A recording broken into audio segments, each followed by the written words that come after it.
Imagine o seguinte cenário. Você está em casa, fazendo suas coisas normalmente, quando o telefone toca. Você olha para a tela, não reconhece o número, e aí decide: não vou atender. Parece uma decisão trivial, não é? Algo que todos nós fazemos várias vezes por semana. Mas e se eu te dissesse que essa simples escolha salvou a vida de um homem? E mais, mudou completamente o rumo da história moderna? Essa é a história real de como Abraham Lincoln quase atendeu uma ligação. Ou melhor, quase aceitou um convite que teria impedido o assassinato que chocou a América. Fica até o final, porque os detalhes dessa história vão te deixar de queixo caído. Para entender essa história, precisamos voltar para abril de 1865.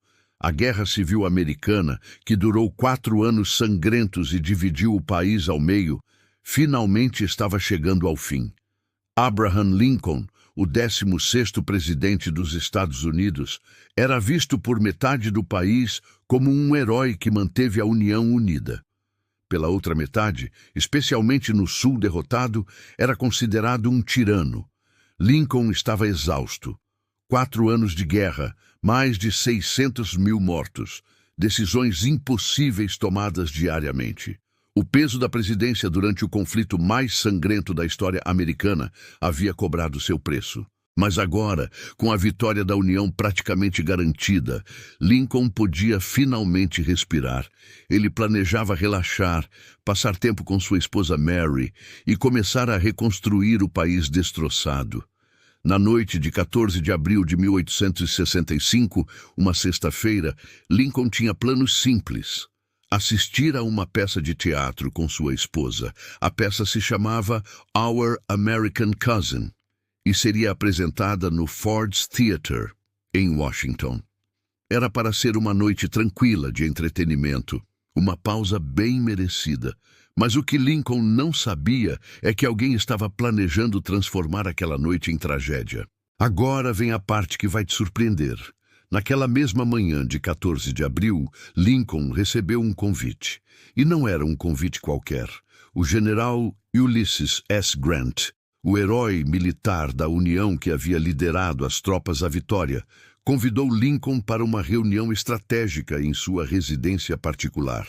A reunião seria exatamente no horário da peça de teatro. Grant era mais que um general para Lincoln. Era um homem em quem ele confiava completamente. Durante anos, Lincoln havia procurado por um comandante militar capaz de vencer a guerra, e Grant foi esse homem. Lincoln considerou seriamente aceitar o convite. Por um lado, discutir os próximos passos da reconstrução do país com Grant era importante. Por outro, ele havia prometido a Mary uma noite relaxante no teatro. Ela estava animada, já havia comentado com várias pessoas sobre os planos. A decisão parecia simples, banal até. Lincoln decidiu recusar educadamente o convite de Grant. Vamos deixar os assuntos de Estado para segunda-feira, ele teria dito. Esta noite é para Mary e eu. Mas aqui está o detalhe que poucos conhecem. Grant também havia sido convidado para ir ao teatro com os Lincoln. E ele também recusou. A esposa de Grant, Julia, não gostava de Mary Todd Lincoln. As duas tinham tido desentendimentos no passado, e Julia não queria passar a noite na companhia dela. Grant inventou uma desculpa e declinou o convite. Se Lincoln tivesse aceitado o convite de Grant para a reunião, ele não estaria no teatro naquela noite. E se Grant tivesse aceitado ir ao teatro com os Lincoln, é provável que os esquemas de segurança fossem completamente diferentes. Um general de guerra não viaja sem proteção adequada. Mas nenhuma dessas coisas aconteceu. Enquanto Lincoln tomava sua decisão trivial sobre a noite de sexta-feira, um homem estava finalizando um plano macabro. Seu nome era John Wilkes Booth. Booth não era um lunático qualquer.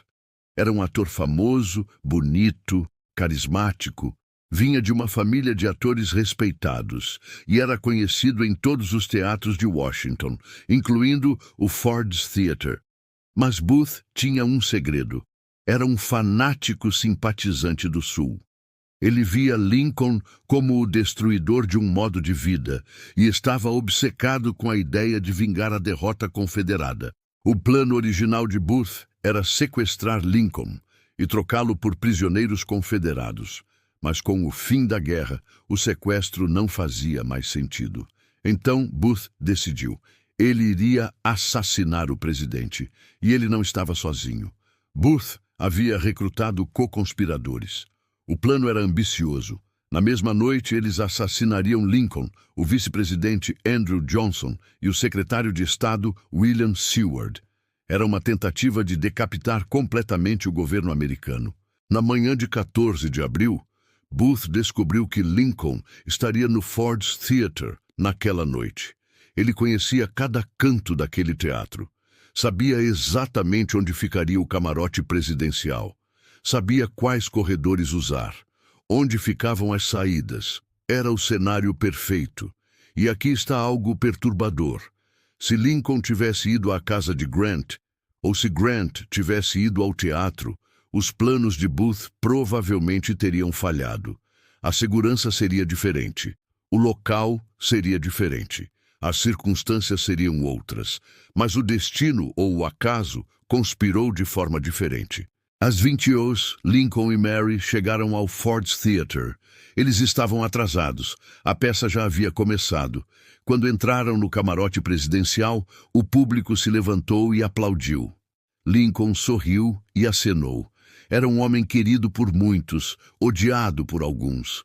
O camarote presidencial ficava elevado, com uma vista perfeita do palco. Lincoln se acomodou em uma poltrona de veludo vermelho. Mary sentou-se ao seu lado. Com eles estavam um jovem oficial militar, Major Henry Rathbone, e sua noiva Clara Harris. A segurança era mínima, apenas um guarda na porta, e esse guarda, John Parker, era conhecido por ser negligente em suas funções. Booth chegou ao teatro por volta das 21h. Ele não precisou forçar a entrada, não precisou se esconder. Ele era conhecido ali. Cumprimentou funcionários, subiu as escadas casualmente. John Parker, o guarda, havia abandonado seu posto para assistir à peça de uma posição melhor. A porta do camarote presidencial estava desprotegida. Às 20h13, durante uma das cenas mais engraçadas da peça, quando o teatro explodia em gargalhadas, Booth entrou silenciosamente no camarote presidencial. Ele tinha uma pistola Derringer de um único tiro. Caminhou até ficar atrás de Lincoln e disparou. A bala entrou na parte de trás do crânio de Lincoln, atravessou seu cérebro e alojou-se atrás de seu olho direito. Lincoln desmoronou para frente. Mary começou a gritar. O Major Rathbone tentou agarrar Booth, mas o assassino tinha uma faca e o esfaqueou no braço. Booth então pulou do camarote para o palco, cerca de 3,5 metros abaixo. Ele quebrou a perna na queda, mas conseguiu se levantar e gritar Sic semper tyrannis, que significa assim sempre aos tiranos, em latim, e fugiu pela saída dos fundos do teatro. Lincoln foi carregado para uma casa do outro lado da rua. Médicos fizeram o que podiam, mas a ferida era fatal. Ele permaneceu inconsciente a noite toda. Às 7h22 da manhã de 15 de abril de 1865, Abraham Lincoln foi declarado morto. A morte de Lincoln mudou o curso da história americana. Se ele tivesse vivido o período de reconstrução após a Guerra Civil, provavelmente teria sido muito diferente. Lincoln favorecia uma reintegração mais generosa dos Estados do Sul. Ele queria curar as feridas da guerra, não aprofundá-las. Seu sucessor, Andrew Johnson, era muito menos habilidoso politicamente e muito mais confrontador.